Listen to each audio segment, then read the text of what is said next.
Hola, hola, bienvenidos a este 3x7. Enrique Chávez, Carlos Paredes, Valery Vázquez de Velasco. Vamos a descifrar lo que ha ocurrido esta semana. Se sentenció a la pareja Humala Heredia y también murió el Nobel del Perú, el Nobel de Literatura Mario Vargas Llosa, y sobre él y sobre esta situación se ha escrito muchísimo. Así que comenzamos con ese tema, ¿no? Con la experiencia que cada uno puede haber tenido desde nuestras pequeñas trincheras con el escritor, qué es lo que sentimos en los momentos en que nos ha tocado entrevistarlo, acercarnos a él y finalmente qué es lo que sabemos después de todo esto que se ha escrito en esta semana. Adelante, Carlos Enrique. Hola Valeria y Enrique, ¿cómo están? Sí, murió a los 89 años Mario Vargas Llosa, el inabarcable intelectual, no solo un novelista de los grandes, ¿no? En el mundo, sino creo que un personaje que puso al Perú en la vitrina del mundo con sus personajes, con su habla coloquial y sobre todo con esta pasión que tuvo por lo que él decía era un país que estaba en sus entrañas, ¿no? Murió a los 89 y quizá vivió más años en el extranjero que en su propia patria, pero nunca estuvo desconectado del Perú. Lo increíble es que en estos días posteriores a su muerte, todos, amigos, periodistas, políticos, intelectuales, han posteado alguna foto con él, alguna dedicatoria, alguna experiencia personal, porque ese era Mario, un tipo abierto, todos tenemos experiencias con él. Yo lo alcancé a ver en Barranco el año pasado corriendo, yo, él caminando, siempre un tipo muy amable que se paraba para brindarte una palabra, para firmarte un libro, para tomarte un selfie. Pero al margen de la persona, yo creo que muchos pueden haber coincidido, otros discrepado abiertamente con su posición política, porque él sufre una transformación desde una cédula comunista cahuide cuando era estudiante en San Marcos en la década del 50, hasta ser el defensor del liberalismo más reconocido, no solo en Latinoamérica, sino en el mundo. Y claro, su gran obsesión eran las dictaduras, ¿no? Porque Mm. el primer dictador que tuvo en casa fue su padre, ¿no? Que le quiso imponer la carrera, quiso terminar con su vocación literaria. Y claro, todos los biógrafos dicen que Vargas Llosa se hizo a pulso escritor solo por contradecir a su padre, ¿no? Y quizá a ese señor Manuel Vargas Maldonado, debemos agradecerle que nos dio un literato de esa magnitud en el mundo, pero más que eso, fue, creo yo, un intelectual. Una vez escuché a alguien muy conocedor de esto que se llamó el boom de Latinoamérica, el boom literario de Latinoamérica, y hablando de los dos grandes, García Márquez y Vargas Llosa, dijo, García Márquez es un gran escritor con mucho talento. Vargas Llosa es un intelectual total, ¿no?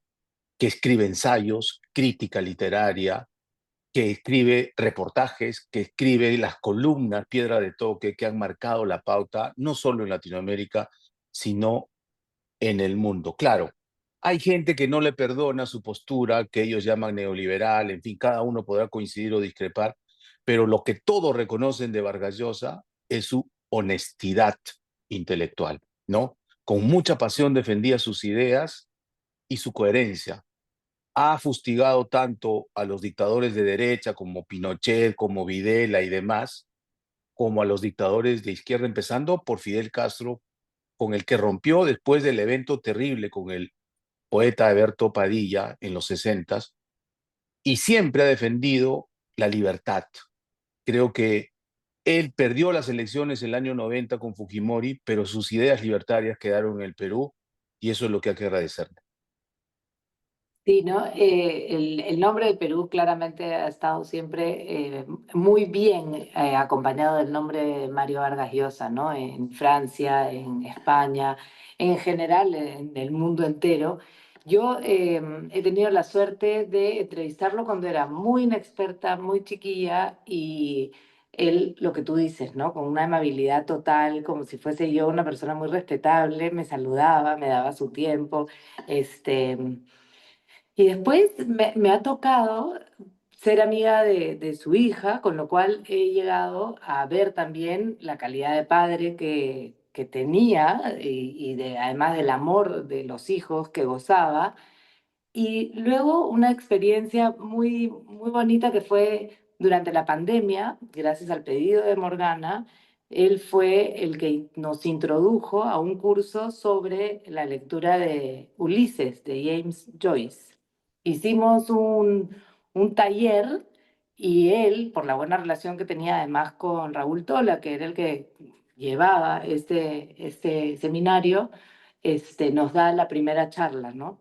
Y nos cuenta que había leído el Ulises, no creo estar exagerando, 11 veces, varias de ellas en castellano sin lograr entender y sacar la esencia, y entonces con esa terquedad que seguramente solamente los genios como él pueden tener, había llegado a leerlo en inglés hasta decir que finalmente había logrado entender algo y con eso nos guió con una sabiduría y con una suerte para todos los que integrábamos ese grupo, porque fuimos capítulo a capítulo, pero siempre con lo que él nos había regalado en esa introducción, ¿no?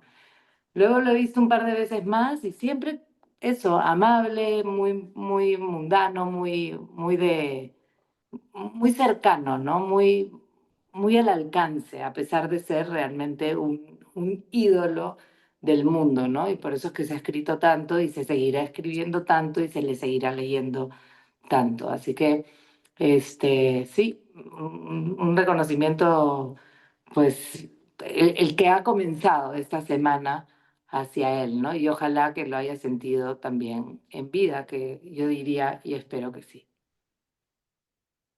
Sí, yo creo que lo sintió en vida y lo que ustedes señalan es, digamos, ha marcado a varias generaciones, pero probablemente a la nuestra, eh, ya en esa órbita de alguien que era muy generoso, ¿no? Con su tiempo, efectivamente, a pesar, es curioso, porque ese personaje que ustedes describen, de alguna manera entra en contraposición con todas las pasiones que ha despertado en términos de, o sea, no vamos a hablar del tema literario donde es un coloso, digamos, inconmensurable, ¿no? Y lo Ujú. dices muy bien, Valerie, cuando escuchaba al argentino Longobardi eh, haciendo un ejercicio que yo hice esta semana, que fue ponerme a contar de sus 20 novelas, aparte de todas las obras de teatro, ensayos, memorias, etcétera, pero son 20 novelas. Y sí, efectivamente, solo tres no tratan del Perú, ¿no? La guerra del fin del mundo en Brasil, la fiesta del chivo en Dominicana República no. y, y el La Celta, de ¿no? Guatemala. Sí, no, no, claro, perdón, sí, sí, perdón. La de Cinco Esquinas es esa, ¿no? Cuatro serían, cuatro con la, ¿no? Que es con la de Sudáfrica, ¿no? Y claro, era esta exploración del Perú que no admite parangón, y es este narrador que nunca se repitió, excepto, digamos, en ciertas segundas partes, en fin, eso dejémoslo a los críticos. Pero efectivamente, esta dimensión controversial, política, que siempre dijo en fin, pensaba, etcétera, de alguna manera terminaba contrastando con esa amabilidad y esa, esa influencia que nos ha dejado a todos los de esta generación y por supuesto de generaciones anteriores, pero con nosotros pues ya era Mario Vargas Llosa el gigante, ¿no? En mi caso yo también trabajaba en Colombia, recién graduado de la universidad, siempre con mucha nostalgia del Perú, qué sé yo, y me toca irlo a entrevistar a una feria de libro en una pequeña ciudad colombiana, ¿no? O sea, Colombia tiene una estructura cultural más, digamos, Sólida. grande, más sólida que la nuestra, ¿no? Y lo habían invitado a una feria del libro y para mí pues era un absoluto sueño, ¿no? Imagínate, peruano en el exilio, jovencito, entrevistar a Vargas Llosa. Y sí, fue sumamente amable y claro, lo entrevisté ya varias veces luego a lo largo de los años en Caretas y eso yo creo que es algo que marcó muchísimo. Yo estaba explorando los distintos volúmenes del archivo de Caretas, pero el primero es el que me ha interesado mucho, porque él comienza a escribir hablando de este tema del intelectual, del interesado en la política, del enemigo de las dictaduras. Comienza a escribir en Caretas en el 66. Y Piedra de Toque nace en Caretas, pero después, y ya las indica al país en el 90. Y se pelea con Enrique Sileri en la campaña, ¿no? Porque consideró que Sileri había sido en algún momento injusto con él, etcétera, y en el pez en el agua, y luego regresa. Y de ahí se termina yendo otra vez, porque claro, había un tema de periodicidad, la revista salía los jueves, el país, la columna salía el domingo, entonces era demasiado tiempo, y de ahí, bueno, el comercio, se salió el comercio, la República, etcétera. Pero esos primeros años son espectaculares, la verdad, porque ese fermento ideológico que se vivía en el Perú, con las evidentes, pues, taras que tenía el país. Ahora mismo, claro, hablamos mucho de lo que significó Velasco, la reforma agraria, pero en ese momento casi toda la intelectualidad, por ejemplo, y Acción Popular incluida, estaba a favor de la reforma agraria. Y él era prácticamente un rendido admirador no solo de Castro, sino de varios regímenes comunistas, ¿no? Y es impresionante cómo eso va mutando, pero finalmente es eso, ¿no? O sea, él tenía esta ilusión utópica, ingenua, en ese momento prácticamente de un socialismo en libertad, ¿no? Es lo que se llamaba, y ya has hablado, Carlos, del rompimiento que significa Padilla, pero la decepción que también unas crónicas que él escribe de un viaje a la Unión Soviética, ¿no? Entonces era este fermento de un tipo talentosísimo, ¿no? Pero con de alguna manera esa suerte como digo, de visión utópica, de ingenuidad, que claramente el liberalismo equilibra después, ¿no? Pero sí, o Pero sea, es poliédrico Vargas Llosa, lo puedes ver desde tantos puntos de vista, pero sí, o sea, ese primer instante, tú ya ves a un tipo de 30 años o qué sé yo, absolutamente metido en su realidad política. Y y eso, lo, bueno, siguió hasta el final, ¿no? lo que es interesante es que, claro, él estaba ya catapultado como el gran escritor y sin embargo nunca dejó de ser el político peruano, ¿no? Y en la etapa del 2000 para adelante, cuando un poco que se recupera de haber perdido ante Fujimori, haberse ido, y bueno, todo lo que se dice alrededor de esas elecciones.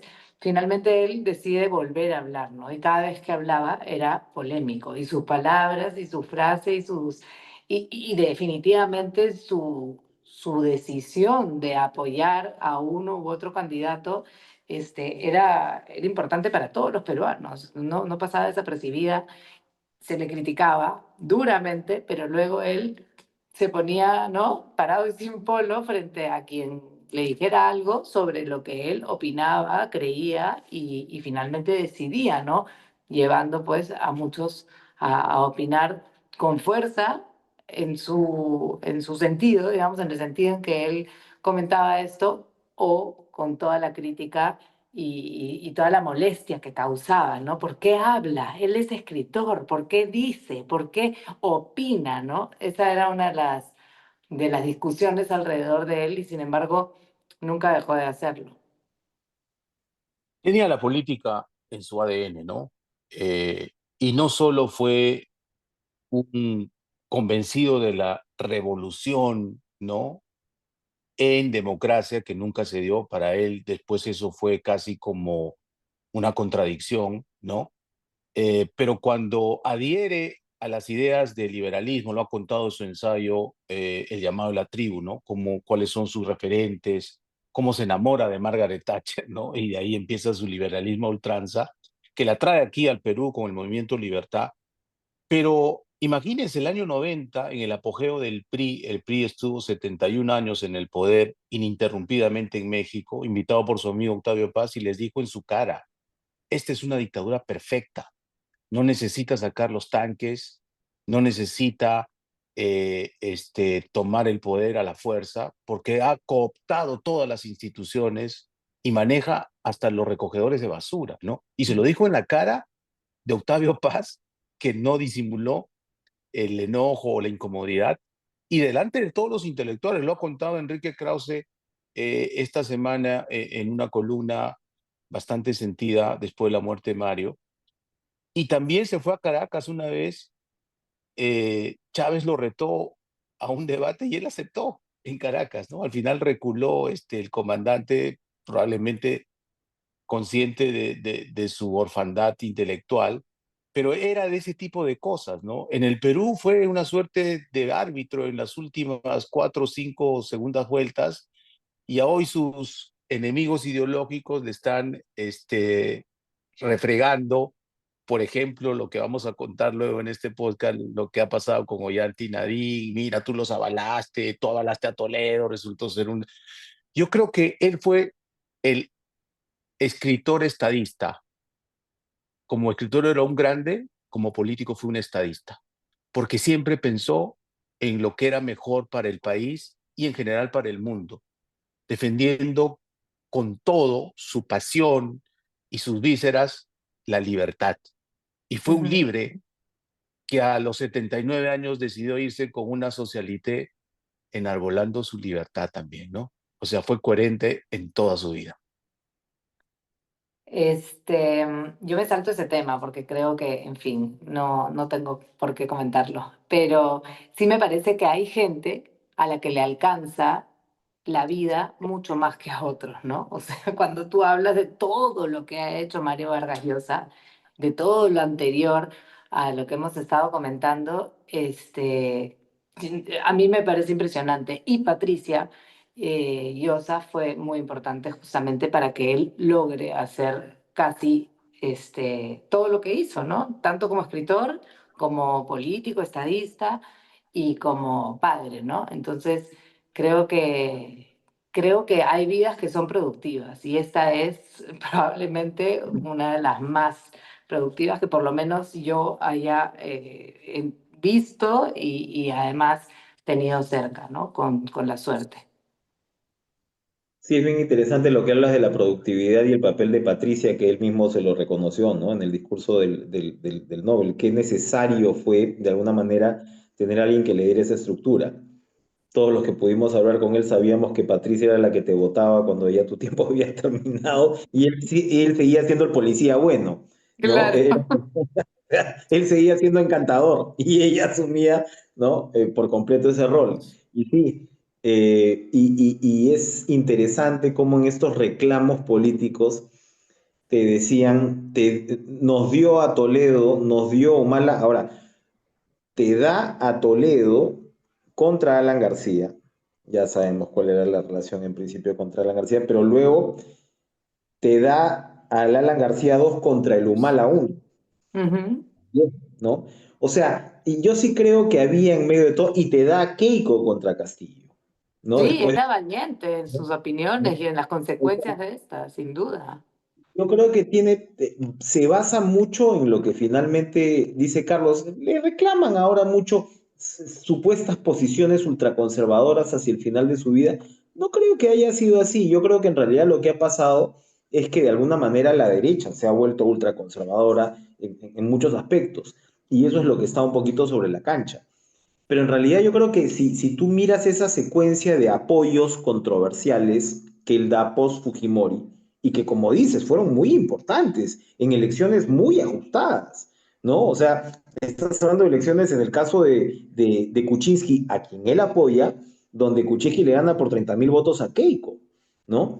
Y se Y ya sabemos, esperaba la opinión, ¿no? Se esperaba a ver qué va a decir por Mario. Era supuesto, como, por eso supuesto, podía definir hay claramente. un sector que definitivamente, y yo creo que al final su vibra siempre era antiautoritaria, ¿no? O sea, lo que pasa es que eso se lee mal en el Perú, donde tenemos un gen autoritario, ¿no? Donde siempre estamos yendo un poco hacia la mano dura y qué sé yo, pero finalmente lo que equilibraba su balanza era eso. ¿Dónde está el riesgo que la democracia se vaya al diablo? ¿Dónde está el riesgo más claro para que la democracia se vaya al diablo? Y tú puedes haber estado de acuerdo o en desacuerdo, pero creo que esa fue una lógica finalmente bastante honesta, ¿no? Y, digamos, bastante valiosa, ¿no? Bastante valiosa en un país donde los autoritarismos muchas veces son celebrados, ¿no? Mm. Tanto de derecha como de izquierda. Le vi un debate interesante con este chileno Kaiser, que decía, bueno, muchos acá, y eso fue más o menos reciente, ¿no? Que decía, muchos acá hubieran preferido vivir en los 80 en Chile que en la Cuba fidelista, ¿no? Y Vargas Llosa lo para y le dice, oye, no te acepto esa pregunta o esa comparación, ¿no? Dictaduras son de un lado y del otro. Y eso finalmente yo creo que es lo que le movió la aguja. Dentro de ese espectro tú podías negociar para un lado, para el otro, ¿no? Él no iba a claudicar en sus principios liberales, pero finalmente negociabas, ¿no? Incluso humano, entonces claro, hasta caviar le dicen, qué sé yo. Yo Mm. creo que era otra lógica, ¿no? Era la lógica de la democracia versus el autoritarismo y del liberalismo frente a las opciones más estatistas, ¿no? Entonces, en ese cuadrante, de alguna manera, se movía él y movías la aguja para un lado y para el otro. Y yo creo Mm. que eso es lo que marcó finalmente sus preferencias políticas para lo que a nuestro país concierne, ¿no? Sí, yo me quedo con palabras que hemos dicho ahora, ¿no? Valiente, valioso, honesto, transparente, sincero en sus opiniones. En fin, yo creo que de hecho es un grande, ¿no? Y es peruano. Así que por ahí tenemos que estar contentos, creo yo. Carlos, ¿vamos a hablar de Humala o vamos a seguir hablando de Mario? No, teníamos para hablar de Mario un par de podcasts más. Probablemente quizá lo hagamos el próximo sábado, porque decimos, es un personaje que ha marcado no solo el Perú, sino el mundo en el siglo XX y parte del XXI. Pero vayamos con Humala Nadine. Eh, Se produjo después de varios años de juicio oral la sentencia anticipada a 15 años de pena privativa efectiva para ambos. Y claro, uno entiende como familia, cuando uno es papá y tiene tres hijos, si los dos padres se van a la cárcel, ¿con quién se quedan los hijos? Todavía hay uno menor de edad, ¿no? Que Ujú. tiene, creo yo, apenas También 14 debe años, tener, ¿no? sí, entre 12 y 13, 14 años. sí. 15 tiene. Ok, Qué rápido pasa el entonces, tiempo. lo que se ha criticado es este asilo express, ¿no? Otorgado por Lula, nada menos que el padrino de Odebrecht para todo efecto práctico en la región. Eh, Hay críticas tanto aquí en Perú como en Brasil. Yo creo que sí, esta pareja de, yo diría, aventureros de la política, que entraron solo para mejorar sus cuentas personales y así lo hicieron con plata de fuera, tanto del Estado venezolano con Chávez, que quería tener otro dependiente en Perú, como de las empresas de la construcción y de la corrupción brasileras. Eh, Sin embargo, creo que al final de este proceso, esta sala cometió un error craso, es darle pena efectiva sin leerle completamente la sentencia. Hay una sentencia vinculante del Tribunal Constitucional que prohíbe eso y le han dado el argumento perfecto, digo, desde el punto de vista jurídico, para que puedan defender su asilo en Brasil.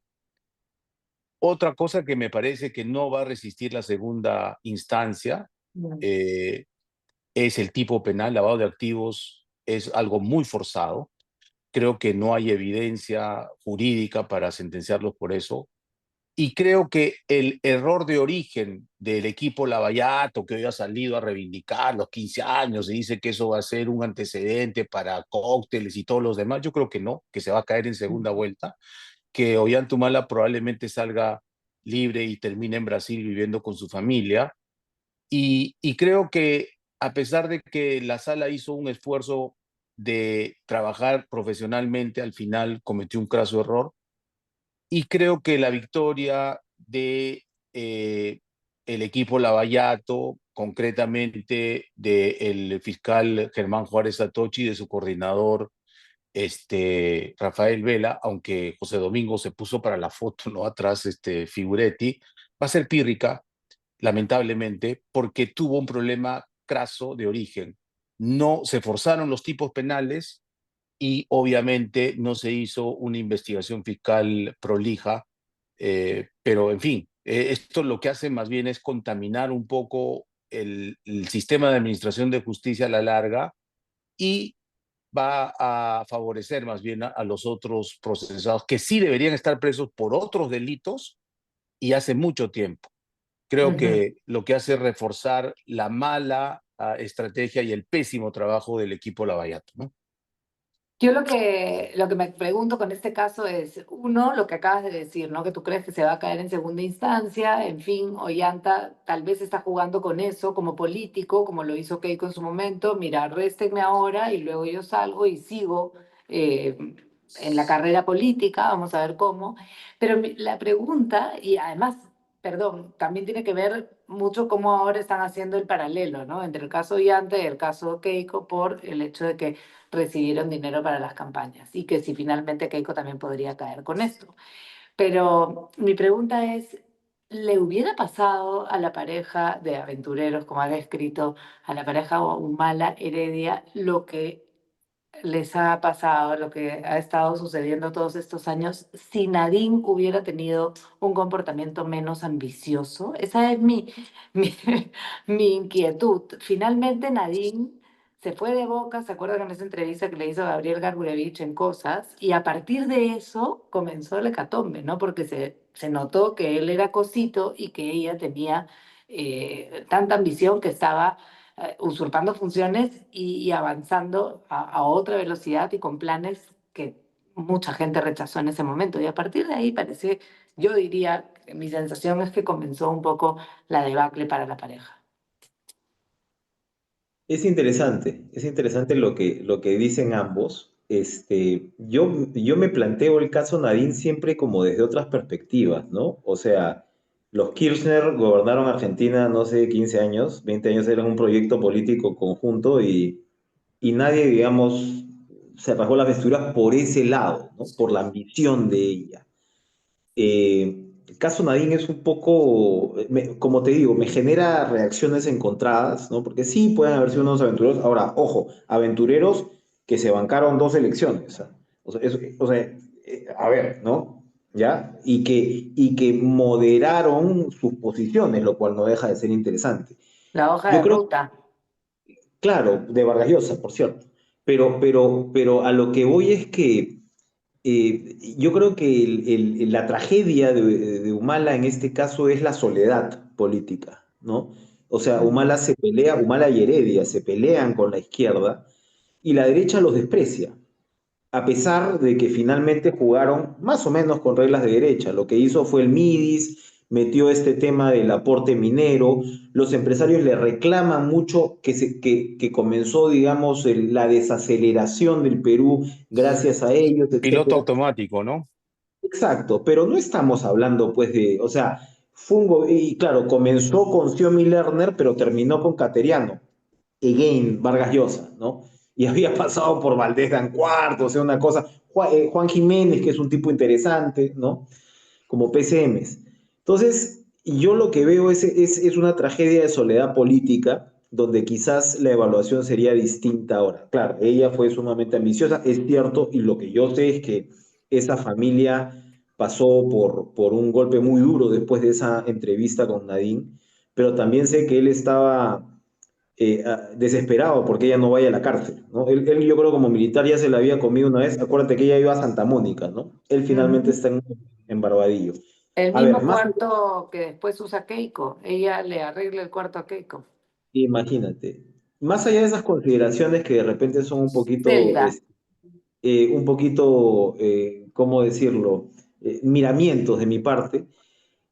Yo creo sí que la sentencia es muy complicada porque otra vez va directamente al lavado de activos. Tuviste esta explicación de la jueza efectivamente, aparentemente didáctica, bien intencionada. Y entonces, claro, lo que está detrás es, oye, se enriquecieron con la plata de la campaña. En realidad, ¿los puedes meter presos por eso? Eh, si es que a Odebrecht o a la plata de Venezuela no le importaba, acá lo que tienes que, yo creo, más o menos establecer con cierta coherencia, más allá de la casación de la Suprema, que la casación de la Suprema te dice, ok, no tienes que tener sentencia, no tienes que tener ni siquiera investigación penal sobre la plata de origen, pero los sujetos penales tienen que intuir o tienen que saber que están recibiendo plata de dinero negro. En Odebrecht, en el año 2011, todo el mundo se quería tomar la foto con Odebrecht.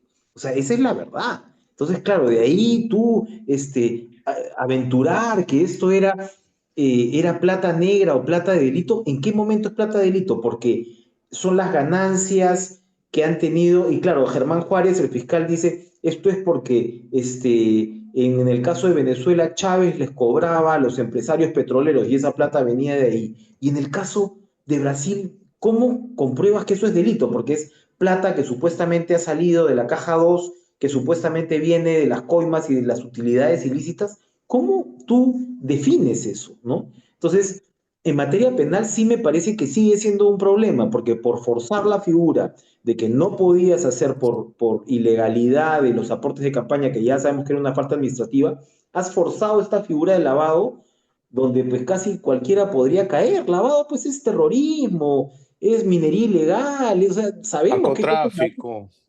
Exacto, ¿no? Entonces, si estás hablando de probablemente una de las empresas más importantes del país en ese momento para lo que se refería a la obra pública, ¿cómo va a ser lavado de activos?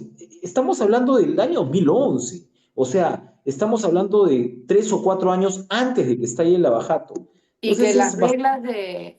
reglas de la plata que se recibía para las campañas todavía no eran las de Cambiaron el ahora. 2019. Exacto, no cambiaban, no eran así de claras como son ahora, supuestamente. Entonces, es muy difícil que tú puedas establecer eso cuando preguntas si a Keiko le... Claro, por supuesto, Keiko se tendría que ir presa, ¿no? Pero esa es parte de alguna manera, la justicia poética que hay acá, que los fujimoristas quieren interpretarlo de una manera, los humoristas, o lo que queda, ¿no? De ese otro, o del antifujimorismo, mejor dicho, porque Humala representó eso en su momento, aunque ahora ya no represente casi nada. Y el caso es igualito, en realidad es igualito, ¿no? Con la Probablemente... diferencia que ya ha regresado el de Keiko a cuatro Ah, no, claro, ya años. regresó. Y ellos lo que sí tienen a este Rasmus, que en paz descanse, que sí más o menos ellos dicen que han podido demostrar que esa plata vino de ahí, pero sabemos que Odebrecht le dio a Keiko, sabemos que Odebrecht le dio a Humala. Yo sí creo que esa ha sido parte de una mala estrategia de Humala, de negar lo evidente, ¿no? En términos del ingreso de dinero. Pero bueno, yo creo que sí, yo creo que la lógica te debería decir que esa sentencia se vaya a caer en una segunda instancia, creo. Ujú. Y lo dejamos ahí. Carlos, yo no sé si quieres terminar con algo más. Hoy día es sábado santo, tenemos que No, descansar. viernes día de no comer carne roja, por lo menos, Mira, eso es lo pescado. que... ¿Ok? Ya. Después hablamos de los pecadores y de los no pecadores. Después hablamos de mi parrilla. ¿Ok? Pero, pero sábado santo, 19 de abril, una fecha importante. Importante. Así que nada, que la gente descanse. Descansen. Estos Nos días. vemos. Buen fin de Chao, semana. cuídate. Chao. Chao. Bye. Chao.